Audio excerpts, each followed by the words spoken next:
Welcome to Celebration Church Johannesburg.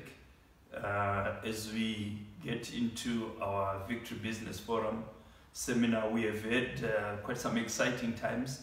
The last few months we've been looking at investments, we've been looking at wealth creation using different vehicles, and we believe that it has been helpful to you. And today we continue to look at this because from a Christian perspective we believe that it is God's intention that we prosper. But the way God works is that the Bible says in Deuteronomy 8, he says that it is God who gives you the skill, the power to create wealth.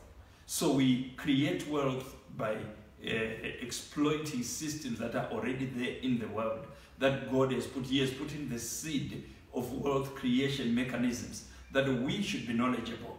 And once we are knowledgeable, we work with those to create wealth. So welcome. And we hope that this session today is going to be helpful. We talked about real estate investments, and last month we talked about just basics of investing and why we should invest. And so this month, our focus is to be talking about investing on the stock market. So I'm going to just start by giving you some basics, and then I have some experts who are going to talk about stock market investing. We initially intended to have experts, stockbrokers from the Zimbabwean stock market and the South African stock market. But we then realized that we don't have enough time to be able to cover the South African stock market. So we are going to focus in terms of our experts today are focusing on the Zimbabwe Stock Exchange. I believe that next month we should be able to have a stockbroker who will be focusing on the Johannesburg Stock Exchange. So we are excited. Hang on and let's get going. As we begin, let's just pray. Father, we thank you that it is you who gives us power to create wealth. We thank you for your help. We thank you for your guidance. We thank you for clarity of thought. We thank you for understanding and appreciation, even as you work with us, as we learn how to tap into the things that you have put in this world for wealth creation, so that we advance your kingdom and we benefit community. In the name of Jesus. Amen and amen. So I want to just start by reminding, as we discussed last month, that the basic definition that we are using in this series in terms of investment is that investing is using current resources to create long-term wealth that ensures revenue growth and capital growth. So you are using resources that you actually have to create long-term wealth that ensures revenue growth and capital growth. We talked about investing on the real estate. That requires a significant amount of capital for you to start. Whereas the stock market has a low barrier of entry. You can start with what you have right now. You can start with as little as probably 1,000 rand or whatever. Whereas you cannot go and start buying real estate with 1,000 rand as your down payment. So you can use the stock market as your entry level. It's an equity. So let's just get at the basics of stock market. So the stock market really exists as a way for entrepreneurs to finance their businesses using money collected from investors. In other words, when you buy stocks or when somebody wants to finance their business, they will list their business. Once they list, people now buy stocks in that business, and then it raises funds for the business people, for the entrepreneurs to be able to finance their businesses. In return for financing that company, the investor becomes a part owner of the company. You become a shareholder. And that ownership is represented by stocks or shares which are given to you. So really a stock represents a share in the ownership of a company. If I'm going to buy stocks from, for example, from Discovery, it means that I am a part owner of Discovery. So it is my claim on the company's assets and profits. And my ownership percentage, really, if I'm a 5% owner, it means that you can calculate it by simply saying, how much do I own? Rather, let me put it this way. The percentage of the ownership of the company that I have is calculated by dividing the number of shares that I have purchased from that company by the total number of shares in the company. So that gives me my percentage ownership. So this is what we are talking about. And when you understand that stocks really, or the stock market is an ideal investment vehicle for individuals, because anyone can own it. There are minimal restrictions on who can purchase it. It's a public market. You just go to a broker, you buy. And I believe that stocks, or the stock market, is one of the most amazing wealth creation vehicle that was ever conceived. So I want to just excite you and interest you and create awareness in that you are able to exploit the stock market for your benefit and create wealth. So like we said, shareholders have a claim on part of the assets of the company and part of the stream of cash that those assets generate. In other words, if I buy some stocks from Dawn Property or from Econet or from Discovery here in South Africa, it means I now have a claim to part of those assets. I'm a shareholder, I'm an equity holder. I'm also have a share and a claim on the part of the stream of cash. In other words, when it generates cash and the assets that is generating, then I have a claim to that.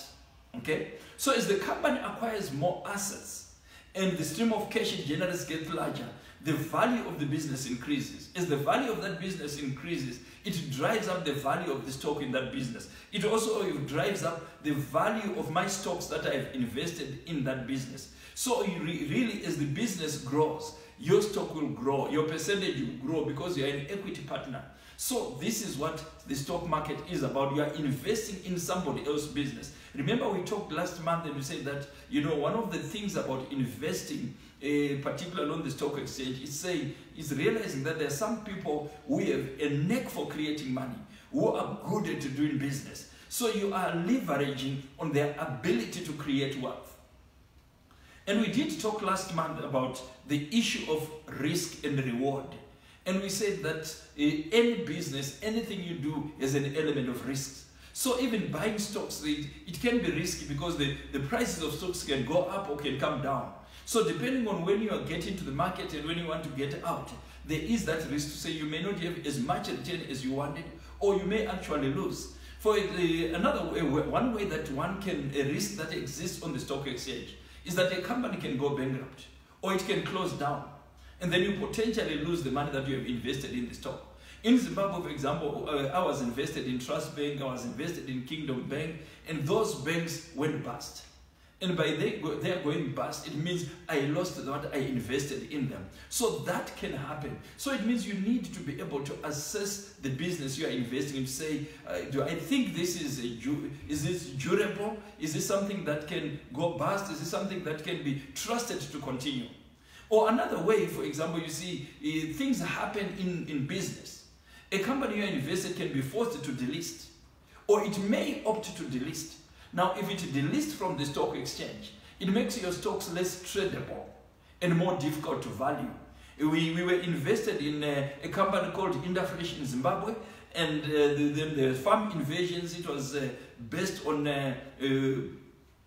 farming, and it was an agro business. And then the main farm was invaded or taken over, and that affected it. So it ended up having to delist from the stock exchange. So you begin to lose value in terms of your ability to trade, to get in and out. One of the things that excites about the stock exchange is the ability for you to be able to move in and out because it's liquid. But now once it's no longer on the stock exchange, it's delisted, then it creates a problem. Something can happen like what's happened in Zimbabwe. Sometimes you find the regulators can suspend the trading, like Old Mutual, Citco International, and Econet. In the last 2 weeks, they've been suspended from trading on the Zimbabwe Stock Exchange. And that affects the value of your stock. If you were aiming at disposing your shares, right now you can't dispose if you're holding Old Mutual. You can't dispose if you're holding Econet. So those are risks that happen. So there are some risks that you can manage, there are some risks that you can't manage. But remember that investing is about taking risks in the hope of making money in your investment. So I want you to be aware that there is an aspect of risk in terms of investments. But as we talked about, once you assume risk, you're also going to get reward. So I just wanted to remind you as we think about that, to say there is that aspect of risk. Now, somebody said this to me, and it really explained the way the stock market works, or the way to observe and to deal with the stock market. And he said, you know, if you are investing, you should watch the institutional investors. Now, let me back off and explain that there are individual investors. You and I, we can go and invest. And we are small players on the market. Some individual investors are big players, but most of us will be generally the low end of the market. There are institutional investors, pension funds, insurance companies, and people who just stay to invest in the market. These are the bigger guys. They can come in and buy a billion rand worth of stocks. These are the market makers. So if you want to understand the market, you need to watch institutional investors. What are they doing? So somebody said this to me, and I've really seen how it works. He says, think of the stock market as a swimming pool. And think of the water level within the swimming pool to be representing the stock price. And think of elephants as representing institutional investors. So if you have a swimming pool, which has a certain water level, and then you have elephants who are the institutional investors. And we said the water level is your stock price. Now, if elephants just suddenly jump into the swimming pool, in other words, they're buying stocks, the water level suddenly rises up quickly. So the price of the stock goes up. The moment the elephants step in, the volume of the pool will look like it is now full. The water level goes up. The price of the stock goes up. So when you watch institutional investors, when the elephants step in, the price of the stock rises quickly. But if the elephants get spooked and they leap out of that pool and they sell their stocks, then the water level or the price of the stock will fall. And will fall rapidly. So you need to keep an eye on institutional investors, because those elephants, they are market makers. Whatever they do, they will affect what will happen. So thinking of those elephants, they result in some terms. Let me give you some terms which people will talk about and you will hear about. If you are going to play on the market, you need to have a little bit of vocabulary. So when we look at the market, you see there's what we call a bull market or a bear market, or bulls and bears. A bull market means that the market is doing well because investors are optimistic. The elephants are happy about the economy and they are purchasing stocks. So if the elephants are happy and they are purchasing, now there's a bull market. The market is doing well, or people can say it is bullish. So that is a good thing. Now the bear market means that the market is doing badly, the elephants has been spooked, and the investors are not purchasing or they are selling their stocks. They are running out of the pool. So you need to keep your eye on those two, on the institutional investors. Are we in a bullish market? Are we in a bearish market? So those two are going to help you as you begin to position yourself. So I thought you just wanted to know that. So while we're still just laying that groundwork, let me just also explain the kind of listed companies or the categories of listed companies that you are going to be looking at when you are investing. Remember, you are investing in a company. So on the market, they can be described on the basis of the size of the company that you are dealing with. In terms of their market capitalization simply means that how big in size, in terms of when you multiply the price of the shares and the number of shares that the company is issued, it gives you the market capitalization. So if a company is small, it's called a small cap company or small capitalization. Or if it's medium cap. Or if it's large capitalization or large cap. So for simplicity, people talk about small caps, medium caps, and large caps. So you need to understand those. You see, small companies over time have more growth potential, but they also have the largest potential risk of a loss. So once you understand the capitalization, say is it small cap, large cap, it helps you as you position yourself. Large companies, on the other hand, they tend to pay more dividends than smaller companies, and their stock prices do not tend to fluctuate as much. So when you are looking about the Zimbabwe Stock Exchange, you are talking about your old mutuals, your deltas, and those kinds of companies. They don't have a price fluctuation that is too high. But remember that from a safety point of view, the company's size and market value does matter. Because all things being equal, large cap stocks are considered safer than small cap stocks. So if you are a conservative person, if you want to be safe, you want to buy the stocks of those companies which are bigger. However, like we said, the small stocks, the small cap stocks, you have a greater potential for growth. So it's a question of what are you looking for. So when you categorize them according to size, you have the small cap, medium cap, and the large cap. You can also categorize the companies listed on the stock exchange on the basis of your investment objectives. In other words, you can look at what's called growth stocks. Growth stocks are companies that anticipate good sales, they are in an expansion mode, and therefore they will result in profits and higher share price. These are companies that are rapidly expanding, whose sales growth and earnings growth are expected to outpace the market. They outgrow the market in terms of their growth. And so these are normally priced at a premium, and they rarely pay dividends. So the investor is expecting a better return in the future. When you are going for a growth stock, you are saying, I'm anticipating the growth. I want capital appreciation. That's what I'm looking at, and that is what I am pursuing. So that's a growth stock. Then you have what's called value stocks. These are businesses which may be in a downturn, but the future prospects look good. So their share prices are undervalued, and they're priced lower than usual.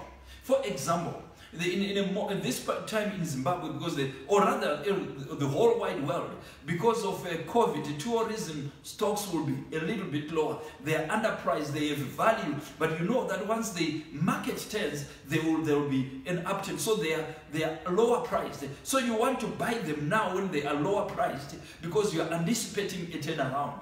In Zimbabwe, for example, there's a time when, and I think even right now, the property stocks are value stocks because they have real value in terms of their assets, but they are underpriced. So when you buy now, when the economy stabilizes, they're going to revalue, they're going to appreciate. So you are going to have an increase in the value of your investment.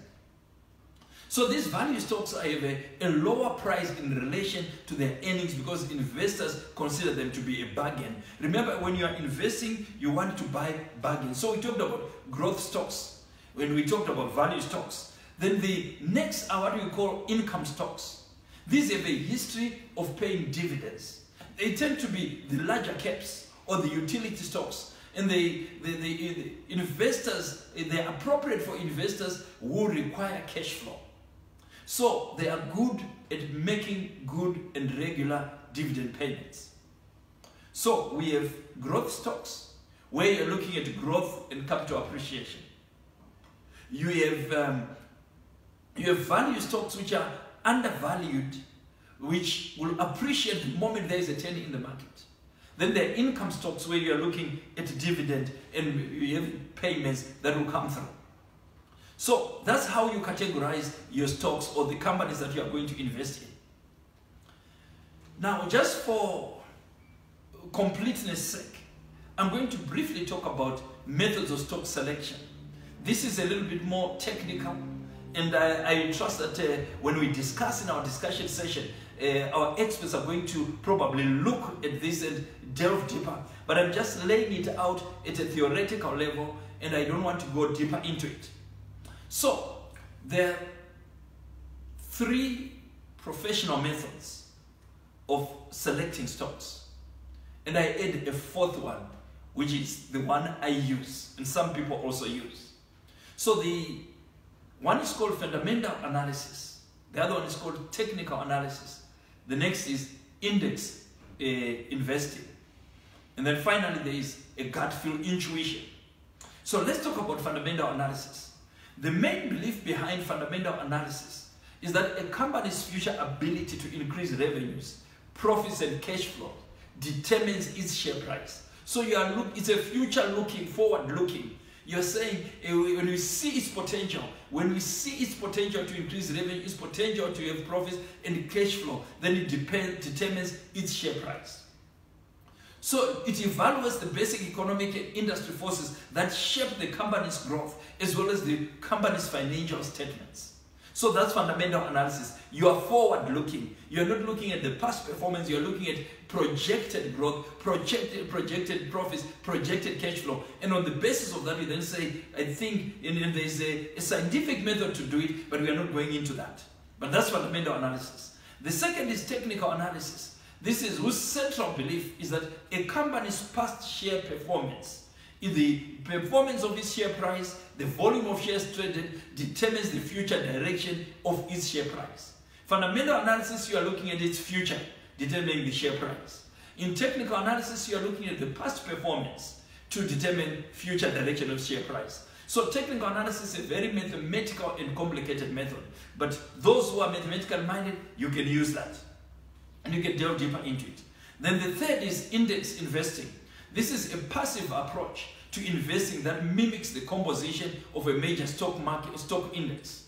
There's little trading of the stocks. What it simply means, it means there are people who are going to put together a basket of stocks that will mimic the stock exchange. If it's the Johannesburg Stock Exchange, some people will put in a basket, then you buy into that basket. So you are indexing your investment so that it moves in sync with the stock exchange. So that's the index investing. So we have fundamental analysis, we have technical analysis, we have index investing.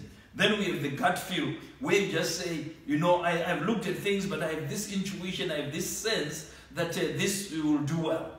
I remember when Econet came onto the market, I had this gut feel that it was going to do well. And I said to my stockbroker, I want you to be buying Econet regularly. So I did the first initial purchases.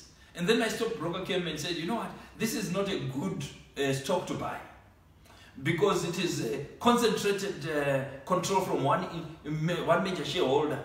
And secondly, we don't see it going to perform that well. So I listened to my stockbroker instead of listening to my intuition, and I quit investing in Econet. And I think one of the reasons that they didn't like it, the stockbrokers, was that it wasn't, they were not declaring dividend. They were a growth stock at that point. They were not declaring dividend.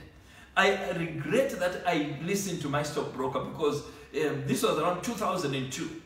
By 2006, Econet had really blossomed, and it started declaring incredible dividends. And I had so little stocks in it that it didn't make any sense. So it's important to be able to follow whichever you are comfortable with. So in terms of your selection of stocks, you can choose to do whether you say, what do you do?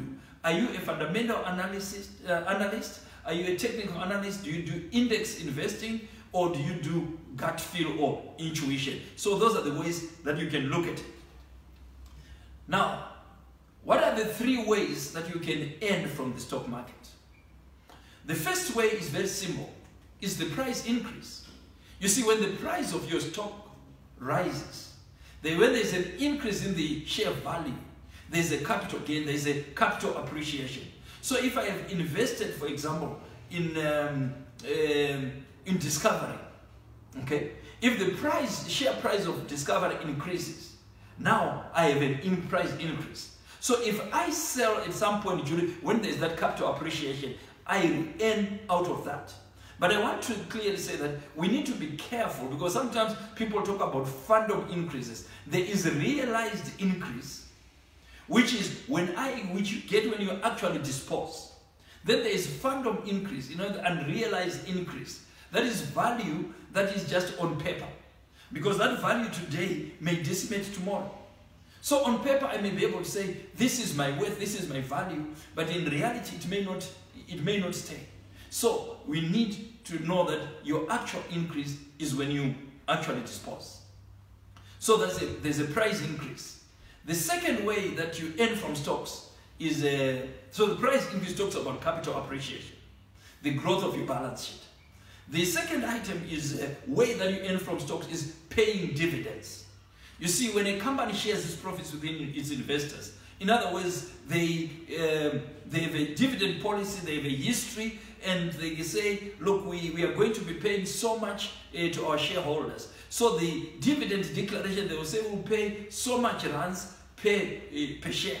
And now you multiply that by the number of the number of stocks that you hold, and it gives you the dividend you are going to get. So dividend is good, particularly when you have increased your shareholding. If you increase the number of holdings, you can imagine if you just have 100 stocks, 100 shares in a certain company, and they declare 1 rand per share is only 100 rand.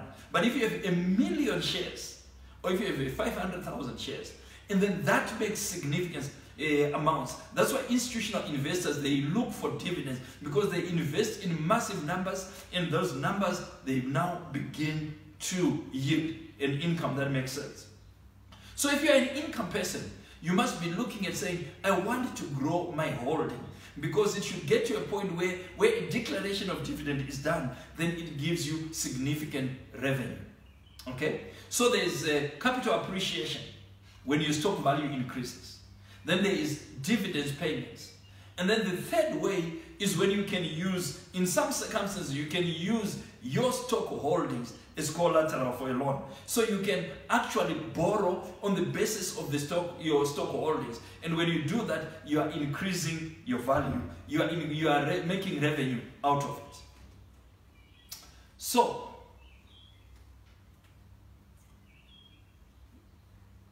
you earn dividends when you own stock. But you earn capital gains when you sell them at a profit. So just by earning your stock, so think about this, when you're thinking about dividend policy, think about, let's compare it to real estate. Now, when I am getting into the market on the basis of saying, I want to have dividend income, it's like somebody who is saying, I'm investing in the stock market on the basis to say that I want rental income. So you have regular income that comes. Your asset still stays, but it generates revenue for you. So the same thing with the stock market. If you are investing with a dividend in mind, then you need to make sure that the flow of the dividend is significant enough. The same way that if you are having rentals, the rentals should be significant enough for it to make a difference for you. But when you are doing for capital gains, it's just like you say when you have a property and you say, I make my gains when I ultimately dispose the property. So it's a similar situation.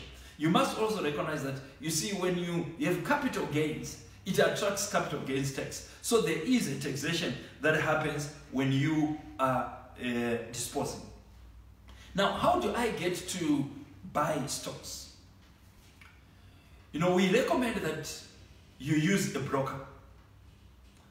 Now, the second portion of this presentation, you are going to have brokers who are going to come and talk to us. So you need to use a broker.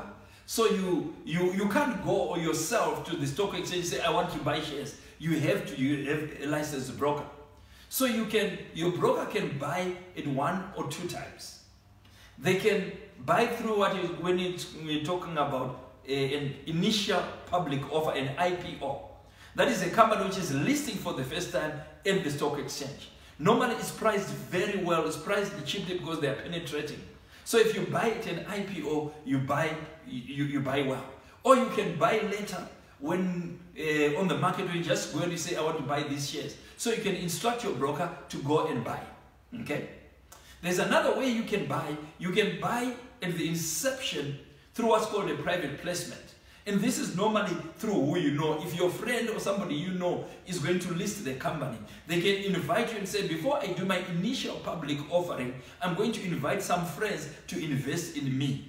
Now, this is, like I said, by invitation only.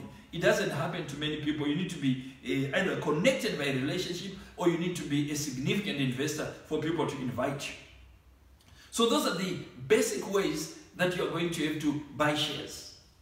Another way is called dividend reinvestment plan. I'll talk about it later on. So that's how you buy shares. Now, we talked about brokers.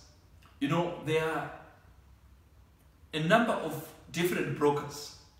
There's a full service broker who does all the work for you, and they simply charge you a commission based on the percentage of sales. So if you are starting, we recommend that you use a full service broker. Then you have a discount broker. These discount brokers, they normally charge less. Instead of charging you a commission, they have a flat fee for a number of shares. So they may say, you know, we're going to charge you 50 rand for every 2,000 shares that you buy, or whatever it is. As far as I know, there are no discount brokers in Zimbabwe. I may be wrong, but the last I checked, there were none. But South Africa does have. You can search them up and you can look for them. So they reduce your cost of doing business because their fee has gone down. Then there's an even cheaper one, which is online brokers.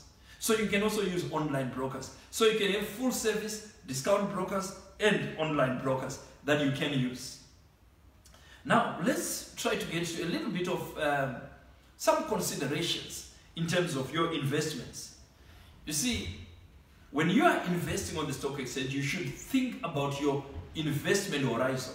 How long do you want to hold that investment?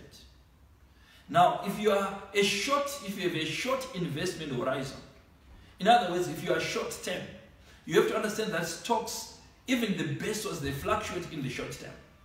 And in a negative environment, they're even very volatile. So we don't recommend that if you are a short-term investor, we don't recommend that you consider investing on the stock exchange, or at least in buying stocks. You can use, for example, your money market investment and other investments. But if you are a mid-term investor, if you have a mid-term investment horizon, if you are planning to hold for intermediate long-term goals, consider large established companies or dividend-paying companies in industries that provide the necessities of life, like food, like beverages, like electric utilities. So if you are saying, you know, my time horizon is mid-term, that's how you should look at it. Now, if you are a long-term, then you can think about those which have this is capital appreciation. These ones which where you keep your money and you are looking for capital growth. So you can be short-term. We recommend you avoid the stock market. Medium term, you go for those which are dividend paying. And long term, you can go for capital appreciation. So the second thing that I want to talk about is the types of investors, because it's important for you to be able to look at yourself and say, what type of investor am I? And I'm going to define them into very simplistic terms. Conservative investors and aggressive investors. Conservative stock investors are people who place their money in companies that exhibit some of the following qualities. They are people who want to be safe. They are people who don't want to lose money. They are risk averse. So they want companies with proven performance. Companies which have shown increasing sales and earnings year after year. They're not looking for something spectacular. They just want a steady and strong performance. So these kinds of companies are the companies which should be large cap. Because the perception of a conservative investor is that bigger is safe. So they go for the blue chip of the large cap companies. They also look at companies which are market leaders in their industries. And companies that have perceived staying power, which have the financial clout and the market position to weather uncertain market and economic conditions. So this is what you are looking for, because you are saying whatever happens into the economy, whoever gets elected, I know this company is a bellwether stock. It's a company that stays. So you are looking at market size, market leadership, perceived staying power, and you look at those and say, this is what I want to invest in. And you are looking at companies which declare dividends so that you have income. But even their appreciation, you have value in their appreciation because they are steady, that they are growing, and you can count on them. So, that's a conservative investor. On the other hand, there are aggressive investors. Aggressive investors are those who want real growth. They're not looking for income, they're not looking for dividend, they're looking for capital appreciation. They're saying, I want to put little money and I want the leverage of growth. I know I may lose money, but I want to grow. So they look for companies that have great potentials, companies that have superior goods, superior services, superior ideas, superior ways of doing business compared to the competition. Companies which are aggressive and they are going. You see, they are preferring capital gains to dividends. So they prefer companies that don't declare dividends, but rather they reinvest their profits. Remember I talked about what my stockbroker said about Econet. You see, in the initial years from 2000 to 2006 or so, Econet was not declaring dividend because they were reinvesting and growing. So an aggressive investor is about saying, I would rather have my balance sheet grow. I would rather see greater growth. I want people who reinvest in the business so that it keeps growing. So the aggressive investors looking for innovative companies with innovative technologies, ideas and methods that stand apart. And these are normally small cap stocks. And they have plenty of growth potential. So those are the two types of investors that we are going to talk about. So think about yourself. When you think about your investment strategy, it's going to be affected by your time horizon. It's going to be affected by the type of investor that you are. So let's talk about the possible investment strategies that you can use on the stock exchange. The first is a very simple strategy. It's a strategy that says I will buy and I hold. So I call it a buy and hold strategy. It is buying a financial asset or a stock and keeping it for extended periods of time.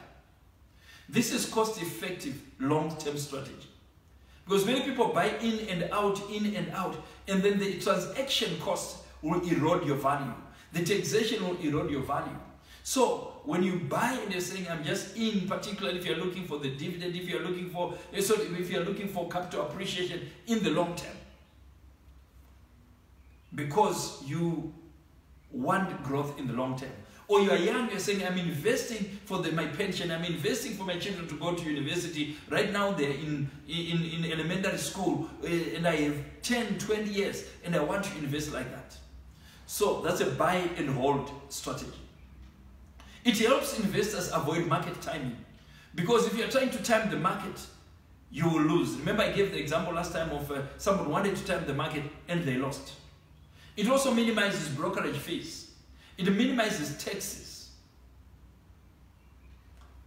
So these are some of the advantages of a hold strategy.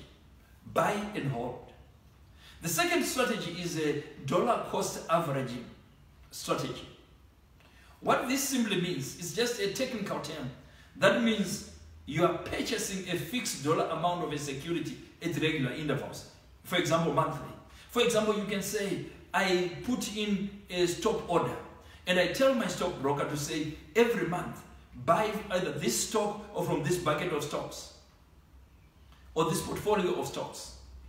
So if I say 10% of my income is wiped and sent straight to my broker, and the broker buys every month. So the moment I do that, and I'm doing it so regularly, it's regular, it helps me because it averages out fluctuations in the market and concentrates on the general trend.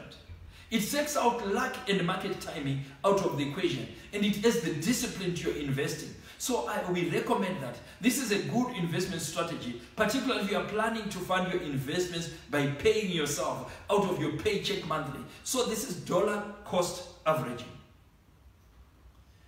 The third investing strategy is a dividend investment plan. It's called DRIPS. This is a strategy where additional shares of stocks are purchased with dividend payments. A simpler way is that they call them script dividend. I mean, you will find that sometimes a company will declare a dividend and then they say, do you want to be paid out? Or instead of getting your dividend, we'll issue you with stock. That's a dividend reinvestment. So you are growing your stocks. There's a time on the Zimbabwe Stock Exchange where a lot of companies paid dividends that way. It simplifies the investment process. It avoids brokerage fees. And while you still pay taxes each year on the stock dividends, the tax rate is lower on stock dividends. So these are some of the stock investment strategies. A buy and hold, a dividend reinvestment plan, or dollar cost averaging. Of course, the other method that people will use, which we don't normally recommend, is where people are speculative. They're buying and selling, it's trading. The moment you trade on the stock exchange. Particularly, you have significant brokerage costs, you have taxes, and then of course you are trying to time the market, and if the market catches you flat-footed, you are gone. So we don't normally recommend the trading unless you are an expert at it. So with these kinds of strategies, I recommend that if you are investing, think of a pyramid, and you say 50% of your stocks are in anchor stocks, the blue chips, the large caps. This is for a general, a medium-sized person who is not too conservative, not too aggressive. So you want to buy 50% of your anchor stocks in your first tier companies, then 45% in growth and value stocks, and then 5% in speculative. This is for the average person. So it gives you a solid portfolio. However, if you are, depending on your age, depending on your profile, depending on things, you may say, I'm just for income. I'm just going for top tier companies that are dividend paying, so I can put almost all my stocks right there. You can do that. Or you may say, look, I am more aggressive.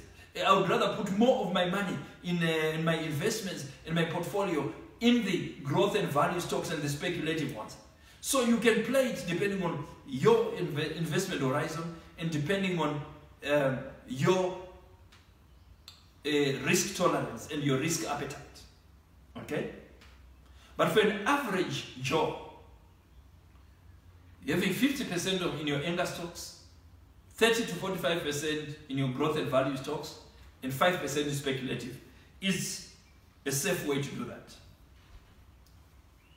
So, if you are going to invest on the stock exchange, here is what I say. Remember I said last time, spend your time before you spend your money. So learn the ropes by simulation. You can actually go on you can begin to buy stocks and watch what happens with them. But this is theoretical, you are not actually spending money. Then once you begin to see that you are good at it, you then continue. Then you also need to have a time-based diversification. In other words, you buy over time. If you are doing that dollar cost averaging, it means you are buying when it's low, you are buying this and buying it. So you keep buying and you allow a diversification over time. And then you maintain a long-term view. So, as we wind to a close, what kind of mistakes and pitfalls should you avoid? Doing nothing is a mistake. Do something. Invest. As much as possible, the second mistake is starting late. If you can, start as early as possible in your investment strategy. But if you are later on in life, the best time to start investing is right now. The third mistake that people do is that they invest before paying off short-term debt. So if you have short-term expensive debt, pay it off before you start investing. The fourth mistake is investing for the short term. Remember I said, avoid as much as possible short-termism. The fifth mistake is playing it too safe. While you should be prudent, you remember that there's reward. Reward is, or rather profit is a reward for taking risks. So take calculated risks. The sixth mistake is buying high risk shares. Because if you do that, you can lose. Then the final mistake, the seventh mistake, is trading in and out of the market. So avoid these mistakes. Do something. Start as soon as possible. Clear your short-term debt before you invest. Don't invest for the short term. Avoid playing safe. If possible, do not buy high-risk shares. And do not trade. Do not be speculative. So I encourage you to avoid most of these common mistakes. You want to be able to sleep well at night. You want to have confidence, say you enter into a trade, knowing that your investments will pay off. So I wanted to lay this as a groundwork. So we have invited my friends who are coming in, who are stockbrokers. Pastor Thandi is one of the pastors in Celebration Church, and they're going to present to us the technical aspects to let you know what happens on the Zimbabwe Stock Exchange, to profile for you the Zimbabwe Stock Exchange and what you can do. They will engage more deeply in the discussion immediately after the session, when you can ask your questions. Remember, we're saying in this session we are talking more about the Zimbabwe Stock Exchange, and next month we'll focus on the Johannesburg Stock Exchange. We are excited, we are happy for you. God bless you as we welcome Pastor Thandi and her colleague as they walk us through the Zimbabwe Stock Exchange. Thank you so much and God bless. Enjoy it. My name is Visney Nyakojigam. I'm with Southern Trust Securities. We are here to talk to you today about the Zimbabwe Stock Exchange. Yes, my name is Thandi Weshoniwa. We are stockbrokers together with Mr. Nyamushia at Southern Trust Securities, one of the 18 stockbroking firms on the Zimbabwe Stock Exchange. We've been in stockbroking business for over 20 years. Today, we'd like to walk you through investing in shares through the Zimbabwe Stock Exchange. We'd like to talk first about the regulatory framework. The Zimbabwe Stock Exchange is part of the Zimbabwe Capital Markets, which is regulated by the Securities and Exchange Commission. The role of the Securities and Exchange Commission is to regulate the marketing of listed securities and investments. They also regulate securities exchanges. For example, if someone wants to start a Blue Whale exchange, they have to register that Blue Whale Stock Exchange with the Securities and Exchange Commission. They also regulate licensed brokers and traders and asset managers. They also provide for the establishment of CSDs, which are central depositories, which are used for holding shares in electronic form. The Securities and Exchange Commission also is responsible for looking into issues relating to insider trading, where they make sure that senior management in listed securities are not using insider information for their own benefit. The other functions of the Securities and Exchange Commission are to provide investor protection. They also make sure that there is no systemic risk, which is to say, which is to manage risk, settlement risk by one market participant, and hence provide market integrity and confidence.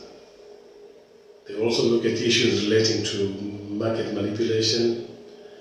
They regulate trading and delistings of securities,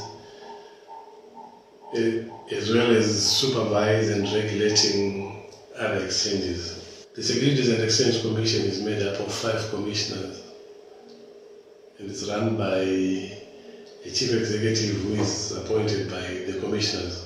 The Zimbabwe Stock Exchange provides a market for trading in listed securities. So the Stock Exchange provides the market, and then it has 18 member firms who are market participants, who are the registered brokers. They are registered with the Zimbabwe Stock Exchange as well as with the Securities and Exchange Commission. These brokers play the role of market makers. The Zimbabwe Stock Exchange provides a platform for trading in listed securities. There are about 53 to 56 listed companies on the Zimbabwe Stock Exchange. This number has come down from about 86, 87, around 2000. This was the drop in the number of listed companies emanates mainly from the downturn that we have experienced over that period in the Zimbabwean economy, We have seen a lot of delistings. We have also seen a lot of mergers and acquisitions. This is what has resulted in the number of companies coming from that much, from 86 to about 56, 53 at the moment. The listed companies are governed by the listing rules, which mainly looks at IPOs, initial public offering, where if you want to list on the stock exchange, there are certain conditions that you have to meet. For example, you have to have 5-year audited accounts with reputable accounting firms, and then the minimum number of shareholders that you need to have when you're listing is about 300. There are quite a number of things that the stock exchange looks at before you can do a listing. In terms of listed companies, we have about 53 companies at the moment. This is after the recent delistings of Citco International, Old Mutual and PPC due to what government perceived as those companies that are dually listed having been the major causes of the rapid deterioration in the US dollar, Zimbabwean dollar exchange rate. But if we go back to about 20 years ago, there were about 86 listed companies. This number has come down to 53, mainly because of the deterioration that we have witnessed in the Zimbabwean economy. Some have merged, some have been delisted, some have gone into liquidation due to viability problems. Then the Zimbabwe Stock Exchange is also made up of members. There are about 18 registered stockbroking firms that are operating on the Zimbabwe Stock Exchange. Each firm has to have a minimum of 2 registered brokers. And for one to become a broker, they have to go through an in-house training program where they start off as an articled clerk, then they become a dealer, which means they will be in a position to take up orders and execute them on the trading platform. Then after about 2 years, they can apply to become a registered stockbroker. They have to wait for that firm for another 2 years before they can be allowed to start their own firms. Then on the trading platform, until about 5 years ago, the Zimbabwe Stock Exchange used to trade on a manual platform which was called the call-over system, where brokers would meet at the Zimbabwe Stock Exchange, and then the stock exchange calls out the bids and offers for all the listed stocks, and then the brokers would put in their bids and offers.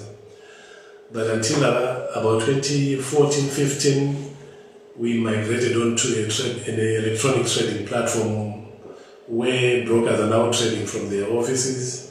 They get orders from different clients, both institutional and individual, foreign and local, and then they put the bids on the ATS, automated trading platform. The orders are executed electronically on a first-come, first-served basis. Then we go to Central Securities Depository. The Central Depository in Zimbabwe is run by a company called Chengetedzai Depository Company. It is a provider of facility for holding and transacting securities in book entry form, which is an electronic form. It's like now you cannot hold your share certificates in paper form. They are now electronically based. And that actually is the safest way to hold your share certificates, because you don't have the risk of losing them or having them torn up and not be in deliverable order. So that way, it's actually safe for you, for an investor. Physical securities can be converted to book entry form. So if you are holding a physical share certificate, you go through a process called immobilization or dematerialization, where you bring your share certificate and it's put in electronic form and the physical one is destroyed. When you want to buy more shares, you can just buy online and they are credited to your security depository system in your name.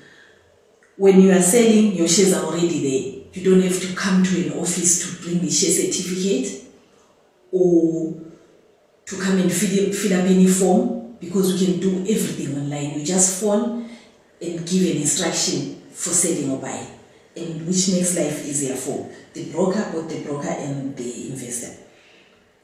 In this company, Chingetedzai issues brokers with a report called an investor holding report, and this is issued at the end of each day, trading day, which shows every investor that is registered under each stockbroker. It shows every share that the investor holds, and those can be actually checked with the system of the broking firm and just matched, so that we know that every time you buy shares, they are credited. Every time you sell shares, they are taken out of the system. And there is what we call custodians. These are entities that provide settlement arrangements, and they are registered under the Securities and Exchange Commission. Just to expound on that, these are like banks who deal with the monetary side of trading. So when a client is buying shares, they credit the money into the bank, and the broker gets the confirmation from the bank and then buys the shares. When a client is selling, the broker issues an instruction to the bank, and the bank pays out monies to the client. So this is separation of duties. Like we spoke about the shares that are held with Chingetedzai, the money is also held by the banks. The broker is only an agent to institute those, to institute buying and selling instructions. So that is also a control that is safeguarding the interest of the investor. ATS trading.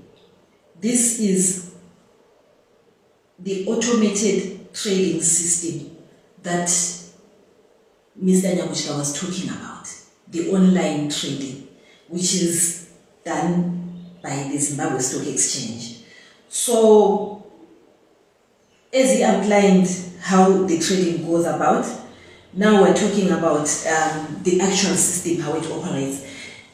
The online trading system is linked to Chingetedzai Depository Company.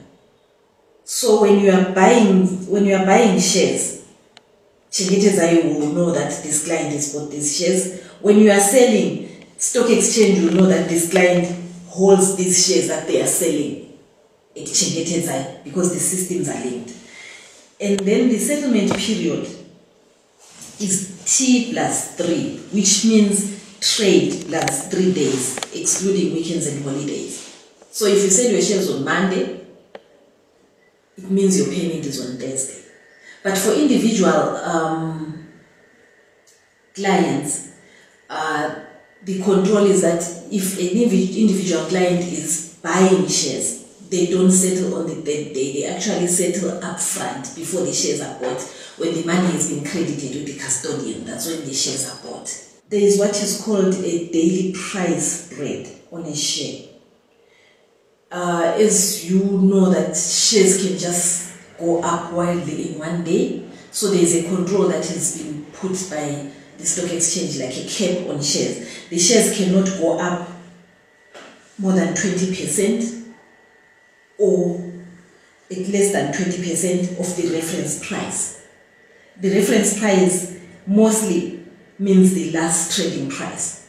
So that is to safeguard the clients as well, because you don't want to see your shares just galloping or going down when you haven't made a decision. So at least by the end of the day, it will have gone up. If it goes up, it will only go up by 20%. If it goes down, it will only go down by about 20% on a particular trading day. Now we're talking about transaction costs. Transaction costs are the costs that you incur when you are buying or when you are selling shares. So for buying, the transaction cost is listed there. I'll just talk about the total, which is 1.6884% of the consideration. Consideration is price times the number of shares that you have bought. When you are selling, it's 2.4384% of the consideration. And with that, you do not have to worry about the tax man, you do not have to worry about VAT, all those costs, including the broker's commission and all the other levies, are included in there. So if you will buy and sell, the total cost will be 4.1268%. And then the KYC requirements, the know your client requirements, they've been made easy now by Securities Commission. What you need if you are a local investor is just your ID and then in securities trading account opening form. For Zimbabweans in the diaspora, it's still the same, your ID and filling up a trading form. That is all. So it has really been made easy, because before you would have to bring your proof of residence and all those other things. But now it's more user friendly. If you'd like to get in touch with us, our details are on the screen. Thank you.